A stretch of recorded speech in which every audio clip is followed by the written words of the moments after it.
Hello, everybody, and welcome back to the Nutritional Revolution podcast. I'm going to do an intro without saying the name until the very end. Nia and I wrote this one out and we thought it sounded very, I don't know if Oprah-like maybe, I don't know. So today we have United States women's national ice hockey athlete turned professional triathlete of 15 years, placing top 5, 4 times at Kona, Ironman World Champs, recently turning to gravel and ultra running. We have Heather Jackson here for you guys today. So thank you so much for joining us. That was perfect. All right. Yeah, we worked that one. We were, we had it all dialed. We're like, wow, this one sounds like a really good intro. I don't know. Something just, I loved it. It evolved. But I think many of our listeners probably know very well who you are. But before we give them too much of a background about you, we're going to do our 2 truths and a lie. So why don't you go ahead and break those down for us, and then Nia and I will take a guess at which one's the lie. Okay, here we go. I was like trying to think of some funny ones or some that like are actually like, whoa. So these are the 3 I came up with. Perfect. I can speak Japanese. Oh, okay. I went to high school with Mark Zuckerberg.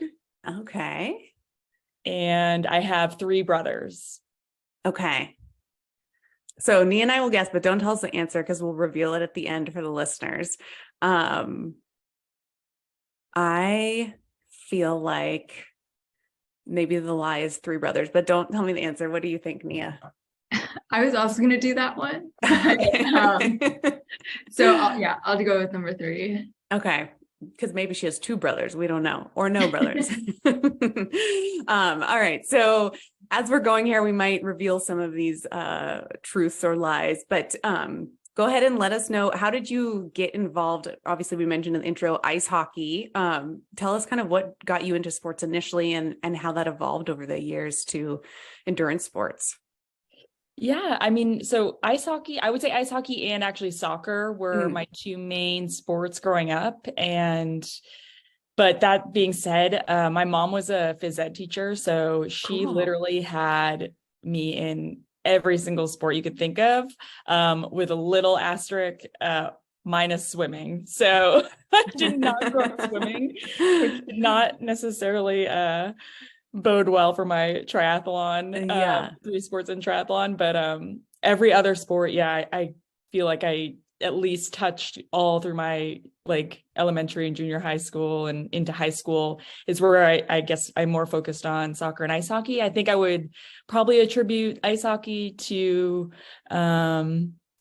just I'm from New Hampshire, so it was those winter sports were really, I guess, more popular out there. But yeah, I think I attribute all of my athletic, I guess, growth and exposure to my parents and just getting us into those club teams, those local teams, and that's awesome. dedicating their lives to bringing me to those various events. Yeah, I think there's something to be said for that too. The multi-sport athlete, where you're not in the same sport 365 days a year. So you get that different training stimulus to the body. Kind of on that note, did you ever deal with any injuries at all throughout your career, having had that upbringing? I know, right? It's so crazy when I think back. I was honestly so lucky. I actually had a couple concussions in ice hockey. Okay. Like fell into the boards weird. But nothing like crazy. Just a little bit stunned or something. But no broken bones ever, which is crazy. Amazing. I think I had stitches quite a few times. But not even necessarily hockey, like tripping and falling, playing outside, like all things like that. So that's awesome. That's great. I think that's a big thing that's getting discussed, I think, nowadays with like elementary and high school kids, is like getting them involved in different sports instead of doing, like you're saying, kind of the 365 thing all year. It's just it gets a bit overwhelming, I think, and increases that overuse injury situation. So I think that goes to show to a bit of, how your body handled everything. Sounds like it went pretty well. So many of our listeners know you probably from triathlon, and you crushed that sport and did fantastic. So what kind of made that transition from, or that idea to move? Obviously you did really well in biking, swimming, and running. So then what drew your interest to get kind of on the dirt and do longer cycling and running? Yeah, it's very recent. So it's been one of those kind of, I've competed in triathlon for almost 15 years now. Wow. And it was,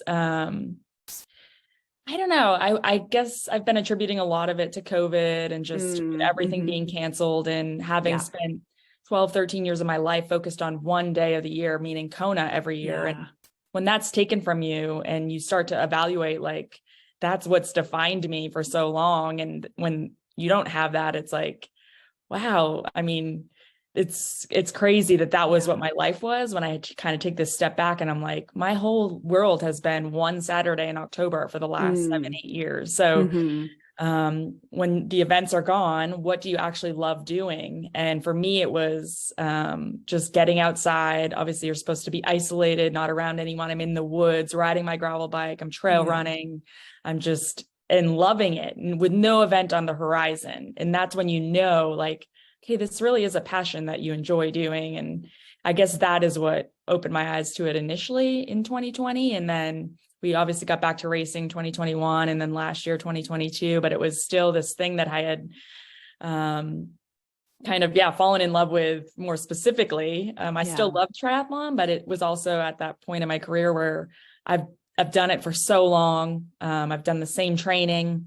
I know the same races I do every year. It's just this pattern. And I had reached that point where I still cared. I was still pushing myself, but it also wasn't, I guess, igniting that spark of like, I'm all in on this. And that's how Kona had been forever. And now these new events had that same like passion, I guess, igniting that in me of like, oh my God, I want to go after this, all in on this. And so, I guess that's kind of been the last 6 months of my life, actually. Love a good challenge, it sounds like. Yeah, totally. It's like, I need something new. I've done, not like, oh, I've done it. It's like, but it's something new that's like re-stimulating. Yeah, that's great. Do you think, obviously you're just kind of starting into the 2023 year, but is this something where, do you see yourself like retiring from triathlon and solely going this route? Or is it kind of like test run and see if the fire gets ignited again for tri in the coming years? Or what do you think? It's been, I didn't want to use the word retire because I didn't know that I would just like move on from triathlon. I mean, it's been such a part of my life, and I still love it. It's just, I wanted to try these other things, and I wanted to try them while I still felt I was at kind of a competitive athletic ability. And so, that being said, I would be interested in doing an Ironman again, because I'm curious how all of my the longer running and the long rides and all this time I'm spent doing these would then translate back to an Ironman, where it's like, oh, I only have to run 3 hours instead of 8 hours. So like, it feels easy now. Yeah, exactly. I would just be curious to see how that felt translated, I guess, mentally and I guess physically, but so it's not off the table. Obviously I'd have to put a block of focus back into the pool. But so to your question, like I've looked at maybe a late season Ironman or if it fit in. I'm currently focused on through June right now, and that doesn't include a triathlon right now, but second half of my season, I'm still kind of looking into. So we'll see. That's exciting. That's exciting. And so with this coming like up until June, are you doing ultra and gravel, or what's kind of on the radar for you? Yeah. So I have quite a few gravel events coming up. I was accepted into the Lifetime Grand Prix series, which is a 7 race series this year. So that kicks off at Sea Otter, which is a mountain bike race, and that's end of April. Prior to that, I'm going to do a couple other gravel events. And then in May, I'm possibly going to do another trail run. There's one out of Auburn, California. It's part of the UTMB series, the Canyons race. Yes. I might use that as kind of one of my longest training days for Western states. So the big goals right now in June. This is why June is going to be a crazy month. I'll do Unbound 200-mile race. And then 3 weeks later is Western States. Oh gosh. Wow. So. Goodness. I think that's an area of nutrition conversation, talking about recovery for sure. I mean, what is with events that close like that? What's like the nutrition, body rehab? What is going on during that 3-week window? I know, right? Well, time will tell. Yeah, exactly. Yeah. I feel lucky that the gravel race is first. I think the other way around, it would be, not feasible, I think, to try to compete at a high level at both of them. I mean, the gravel riding, you will be tired. You'll just have a general overall fatigue. Fortunately, the muscle, I think, damage is much less than, say, running 100 miles. So, but definitely I'm a big proponent of just like recovering, not just like, okay, like X time has gone by, I need to get back to training. I'm very much, I train and race by feel, and know when I feel recovered, and when I feel like, when you want to get back out there and train hard, then I feel like your body's telling you, okay, like you're ready for that. So it's one of those, I think it's going to take, I did Unbound last year, so I have that experience in seeing, okay, I think it took me about a week of general fatigue. The muscles, I think, weren't too sore.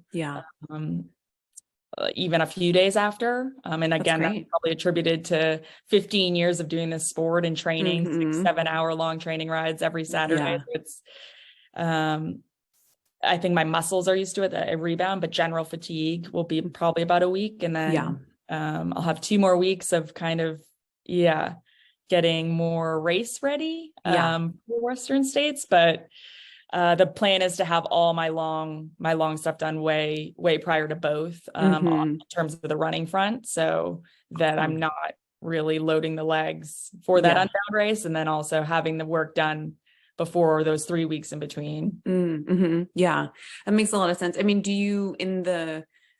first of all, I love that you mentioned that you listen to your body and how you feel, because I think I've seen it in our clients too, is they will just try and push through or make every session really challenging. And I think there's a lot to be said for that, to listen to your body, and then hence like your history of 0 injuries aside from stages. So I think there's like, everybody listen to Heather. Sometimes, it's always good for people to hear it from somebody else instead of, kids don't want to hear it from their mom. Sometimes clients don't want to hear it from me, but if they can hear it from you and self-experience, I think that's always helpful. Do you do any specific emphasis on certain foods, or are you increasing, color? I know tart cherry is very popular for recovery. Do you do anything like that in that recovery window, or even like post-tri? Was there a protocol that you would do after Kona Man to help? I have heard of the cherry. Actually, I have gotten like specific into things like that in the past. I would say more very like, I eat very healthy, but I think, or what I assume is very healthy, but it's very basic, and it's very just literally basic carbs, a lot of quinoa and sweet potatoes, a protein at night, usually a lean meat, and a lot of stir-fried veggies. I mean, literally most nights we have a stir fry on rice or quinoa. So I love it. That sounds very similar to myself. It's easy, it's fast. Yeah, exactly. That's awesome. Yeah. I mean, those are the pieces of the puzzle though, right? Like you're getting the carbohydrates to replenish muscle glycogen, turn down central nervous system fatigue, and then you're getting color from the diet, which is important for the antioxidants and the muscle tissue breakdown, all that stuff. So, I mean, that is as simple or as it may sound, as you think it is, I mean, you're covering the bases, right? Which is important. So I think there's something to be said for that as well.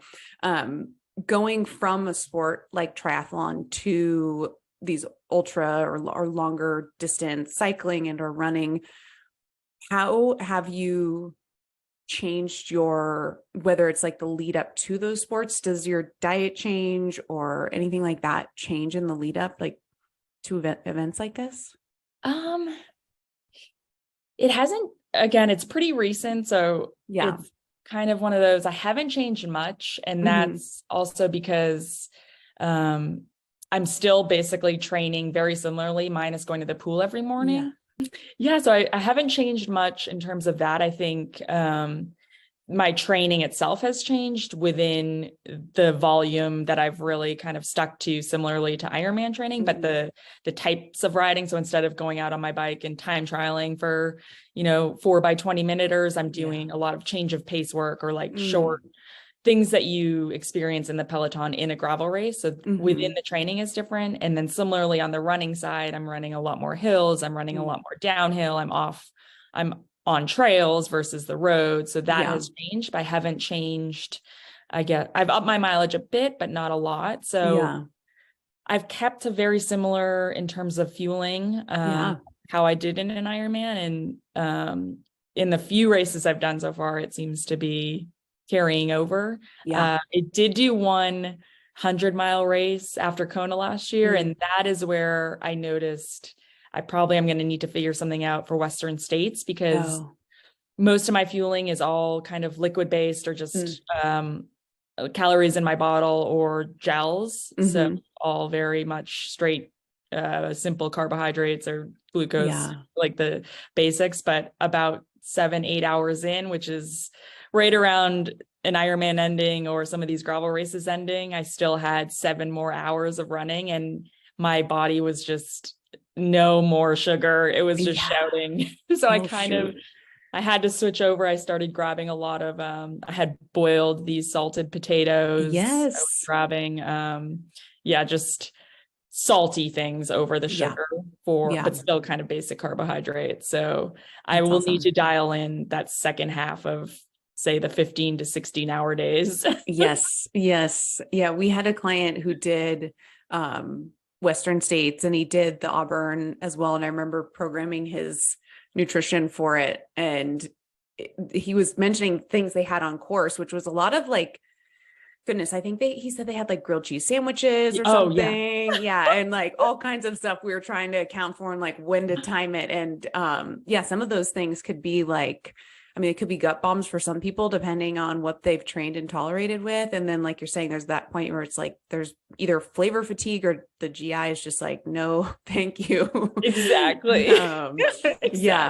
That's, I think, really helpful too, for a lot of our listeners, because I think people might find something that works, in a 90-minute, 2-hour, maybe even like a long 6-hour weekend ride. It works.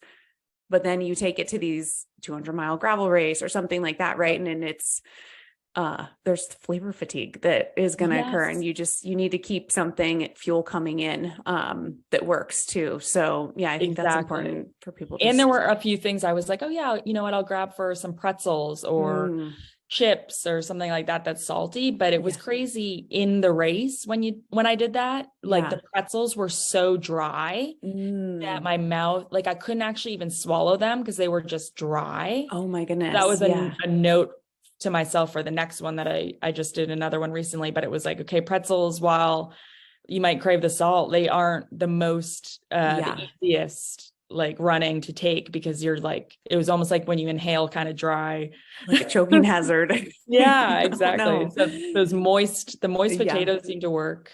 That's great. Yeah, that's a good suggestion. On that note, kind of the fueling and having the mouth feel like dry like that with the pretzels, have you done any like sweat testing, or how was fluid management during something like that? No, I haven't technically done any testing, I guess. But I do know, just basic observation, that I sweat a lot, and I feel like I lose a lot of sodium. Like if I go out on a ride in a black kit, it's covered. If that's any indication or not, but I just I kind of try to get I'm trying to think what it is, maybe 1,000 milligrams of sodium an hour. Okay. Yeah. Approximate to 1,200. Nice. I forget. These are all, I am not a nutritionist or no, everybody's different. I think that's the fascinating part we're starting to see with a lot of the sweat testing research, is like, you might lose 1,200 milligrams of sodium, per hour in a certain environmental condition, and I might only lose 500. And, we could be running the same pace. We could be in the same temperature. Like, so everybody is just so individual. And so it's finding out that information. Obviously had a lot of experience and practice in triathlon to know, okay, so many bottles or this product that has this amount of sodium works well in this environment, like Kona, right? In this environmental condition. Whereas if maybe you're training and it's, I don't know, colder, high altitude Colorado or something, then it might be slightly different. But yeah, there's a lot. Sorry. It's all good. Is that your dog that I've seen in your, yeah. You put your dog in your backpack, right? On the bike? Exactly. Yeah. Yes. She loves it. Goodness. That's awesome. So we, talking about dogs and backpacks, we also did a podcast with Alexi Vermillion. I don't know if you know him. I was just texting with him. Oh, That's really? So funny. Okay. Yeah, because I texted Sophie. I trained with his girlfriend a little bit. Oh, okay. Perfect. Yeah. That's awesome. And I was like, Stevie has outgrown her backpack, so I have a little one if you guys want it for Willie. Yeah. Yes. Yeah. So he held up Willie the golden wiener. So for our listeners, you'll have to go listen to that podcast, but yeah, or watch the YouTube version of it if you want to see Willie the golden wiener on there. How much does your dog weigh? She is bigger than Willie. She's probably like 15 pounds now. Okay. Yeah. So, but Willie is like, even if you look at Alexi's Instagram or like social media, Willie is so much tinier than he might even appear on Instagram. Oh, really? Yeah. Okay. Yeah. I think he said he's like 12 pounds, which I want to say is lighter than my cat. So. Yeah, he's tiny.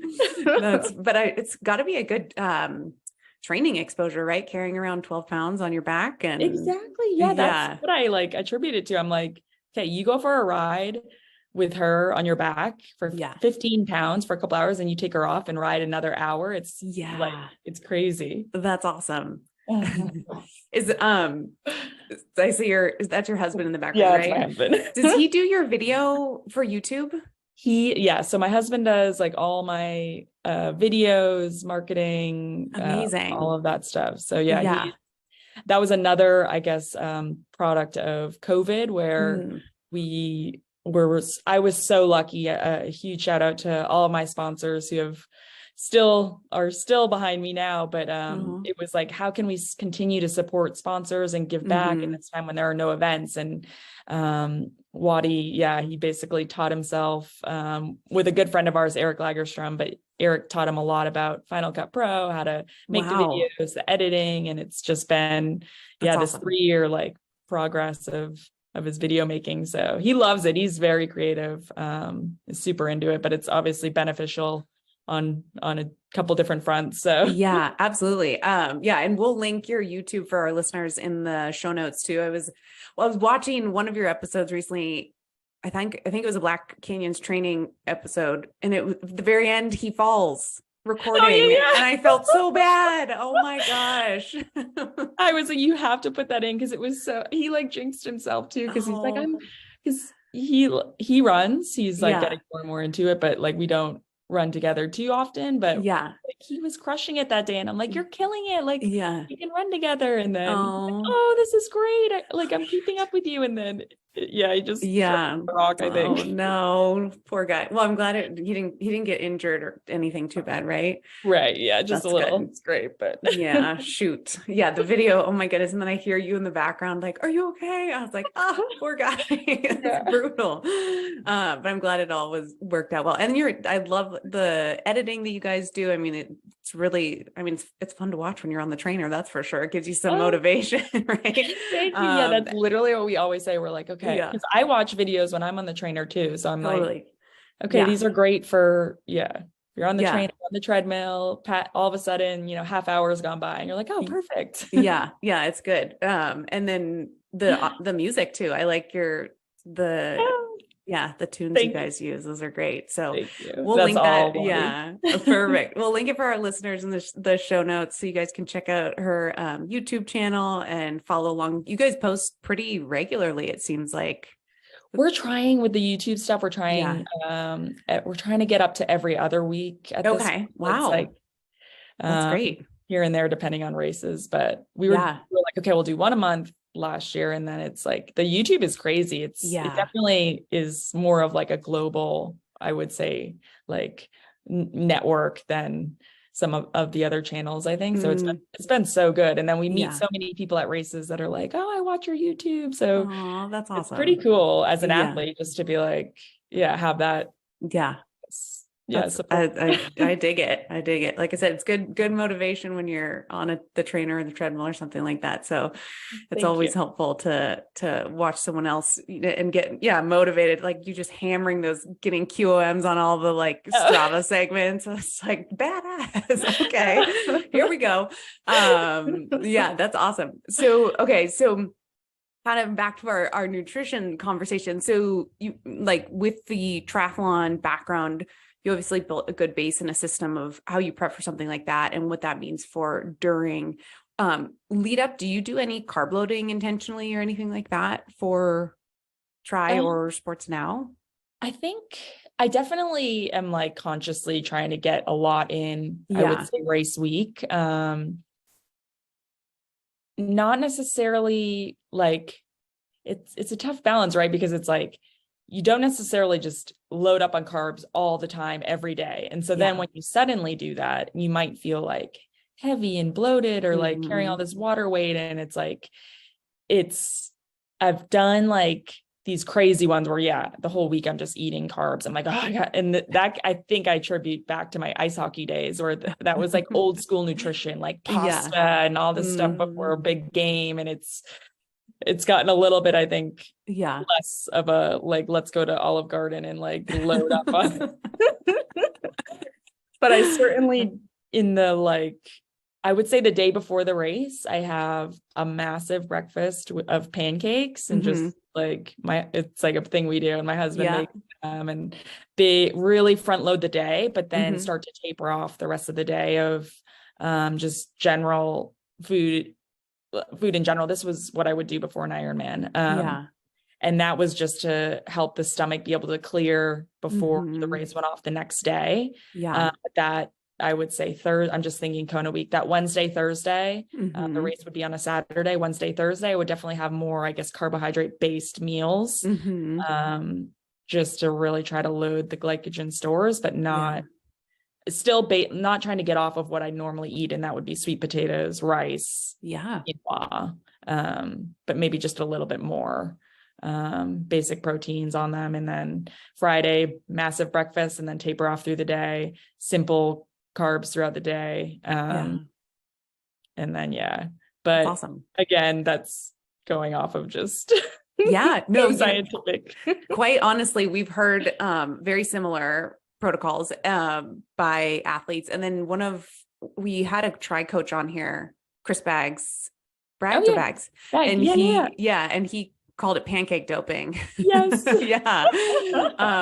So I think, I mean, it makes perfect sense. And we do see that too in the science, right? It's like, you can do a 3-day load, additional carbohydrates leading up, but that I think you're spot on too with that day before. Is like a lot of people have that misconception of like, let's hammer in the pasta the night before or a pizza or something like that. And that's probably still sitting in your digestive system when you wake up the next morning, because it's just so much volume. So front loading that, I think, is really smart.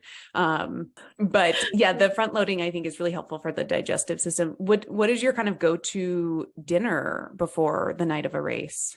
So I'll try to get up and have that big breakfast early. So like 6 or 7 a.m. And then again, like I was saying, when you have a lot of carbs, it like really, I feel like, you can notice it. And like, I'll try to go out for my pre-race, like, spin and then a jog, like after that's digested a bit. So maybe like 10 or 11 a.m. and then go through the equipment, kind of snack, like already starting to have a lot of electrolytes, hydrating, a simple, maybe just like turkey sandwich or something, bread and a protein, for lunch. And then I'll try to eat early again. So like, maybe 4 p.m., 3 or 4 p.m. And it's usually maybe half a sweet potato or a sweet potato and a little bit of rice and like some grilled chicken. Nice. Very basic. Simple and easy. I think that's smart. And in terms of race morning, do you give yourself so much time to kind of like digest and eat something before you start your race, or it's pretty, so usually Kona would start like 6:30 a.m. I would usually get up, I think, around 4 a.m. And I've always struggled to really eat race morning, which can be a problem because you obviously want to still be fueled. I found that I could get down like a couple of pieces of like sourdough toast, maybe some super light peanut butter on there, or maybe just jam. Yeah. I used to do peanut butter toast, and then I would notice the peanut butter could kind of sit in there a little bit. So just like some jelly on bread, basically. But already taking in a bottle of, say, my sport drink with carbs in that as well. So it's tough because, you have 8 hours ahead of drinking that, but it's also a good way to get in, say, 30, 40, 50 grams of carbs. Just, you can drink it versus if you're struggling to eat on a race morning. That's great. Yeah. I mean, I think it is kind of dialing in and what works for you. And whether it's like race nerves, or you're just so full from 3 days of higher carb intake, and it's way earlier than you would normally eat breakfast. There's just all these factors, right, that'll play into a lack of appetite on that race morning. And so kind of thinking about these long distance, like gravel and ultra, you mentioned kind of coming up with some tools to have a little bit of variety in terms of flavor fatigue and, or just potentially overdoing it on the sweet stuff. But from a fueling perspective, do you try and get in, X grams of carbs per hour, or how do you approach your fueling? You try and take a nibble every 20 minutes. What's your fueling plan when you're out there? Yeah. So, I mean, similar to, I've been trying to approach the few I've done so far are similar to an Ironman. And in an Ironman, I would, obviously go through the swim. You can't fuel during the swim, but then directly onto the bike, it was always about trying to get in as much as I could early, like again, front loading. And that would mean, I would try to target, I'm trying to think how I would do it. Because in Kona is very specific. It's a hot race. So for me, I was trying to get in 3 bottles an hour. Wow. And that was of liquid, but within those bottles, I would carry a little bit less calories or I guess grams of carbs per bottle, because I was trying to get in more, more bottles, more liquid in there. So I want to say I was targeting like 80 to 90 grams of carbs an hour. Awesome. And so knowing that I would put 30 grams of carbs in each bottle. And I see. Yeah. I was trying to get those down 3 bottles for the first 2 hours, which can be tough. 3 bottles in an hour is a lot. And when you think on the bike, that means every 20 minutes you're through the bottle. But I would literally get on there and try to just start chugging. Yeah. That was like in my head, I would say, okay, make yourself pee, because that helps you like get it in. And if you can get that in the first 2 hours when it's still somewhat cool out, your heart rate's going to slowly go up through the day. You're going to start to forget about maybe being as on top of your nutrition. So it was always the first half of my ride in Kona was always about the fueling over anything else. Like being about where so-and-so was. Then the day heats up, and if you haven't already gotten that in, then that's when you can really, pay the price if you haven't been on it. So for me, it was, I would always look at where the aid stations are, like, okay, I know I can get a water here. And then I would always use special needs up at Hawi, which is the halfway point for listeners in Kona. So I would have 2 bottles there with, I want to say those were more concentrated bottles, knowing that I would then grab just water at the aid stations every time. Kona. And so I would fill maybe half of I would have a front bottle that you can drink from. I would put half of the concentrated mix that I grabbed into that, grab a water at the aid station, get through that bottle. And so I was targeting 3 bottles of liquid an hour just for the hydrating part. And then trying to get that like 90 grams an hour. That's impressive. That's impressive. That's good for you. You mentioned peeing, which I think is a conversation that maybe not too many people talk about, but I think people want to know about. When through something like Kona, how many times do you pee, do you think? I want to say on the bike, I would try to pee 2 times, if not 3. Okay. So I think that's really helpful information, quite honestly, because I think people think that they shouldn't pee at all during a race. And which is like bananas to me, because depending on the race duration, like you should be like Right. you should be peeing. And you should be consuming fluids to a point where, yeah, you do generate some pee. So I think it's helpful for people to hear that, because yeah, they want to kind of stay light on the fluids, and it can get you into trouble for sure. So I want to be mindful of your time. We're starting to get close here, but do you have any tips or suggestions for those who are new to ultra cycling or gravel, or ultra running, whether it's a training, nutrition, gear? Do you have any tips or tools for someone who's new, who's trying to kind of start improving their performance there? Tips. No pressure. Like I'm still trying to No pressure. I have tips for triathlon. I feel like I'm still Perfect. learning in the gravel and the trail running. Triathlon, I think, is such a good sport, just because there's so many groups out there, and someone that's like looking to get into it, I would say just start by looking up some of the local training groups. I mean, that's what I did when I started just out of school. I like looked up the local tri club, or they would have like Tuesday night track workouts, and I'm like, oh cool, like I'll go join them. And or like the masters programs, if you're not looking to get into swimming, they can be so helpful, and there's people of all abilities and levels, and everyone's always trying to help everyone. So I think finding those local groups can be really huge, of just getting those tips and tricks, and then also having friends to go to races with, or who know, like, okay, this race is good over this one, or that's awesome. I think that is helpful. And did you get a coach like right from the get-go for tri, or how long did you kind of like experiment there with self-training? I kind of did it that first year out of college. I got into it right out of college. And then, like I just said, I moved to actually the Bay Area. Oh, nice. Yeah. The South Bay Area. I was more San Jose area. And that's where I looked up the local, I guess, clubs or training groups and swim groups. And then, you just kind of, I guess, find the people you click with, or the different training groups that you match up with well. And I started training with this group of it was mostly guys, but this group of guys, and they had a coach, just was the local tri coach in the area. And his name is Muddy Waters, but he still has a big group out of the South Bay area. Awesome. But I started working with him maybe a few months later, I think, just to have that kind of more structure, versus like every day I would be like, oh my God, I'm going to go do this or that. And I think you can tend to like maybe overdo it, or Yes. Yeah. I think that is the benefit for sure, having a coach.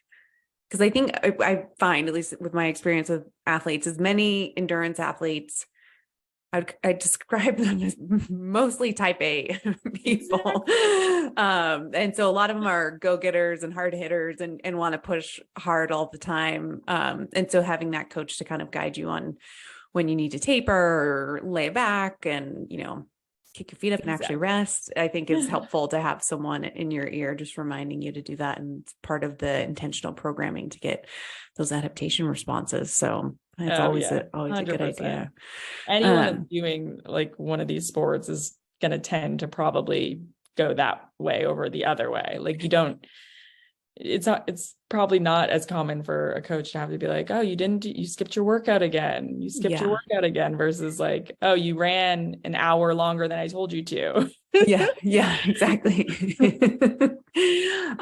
So as we're kind of getting close here on time, you mentioned some upcoming races for the season, so people can potentially see you at those if they're going to be there, and say hi. But we want to go over your 2 truths and a lie. So you might have some stories to tell us for some of these. So you said you can speak Japanese, went to high school with Mark Zuckerberg, and you have 3 brothers.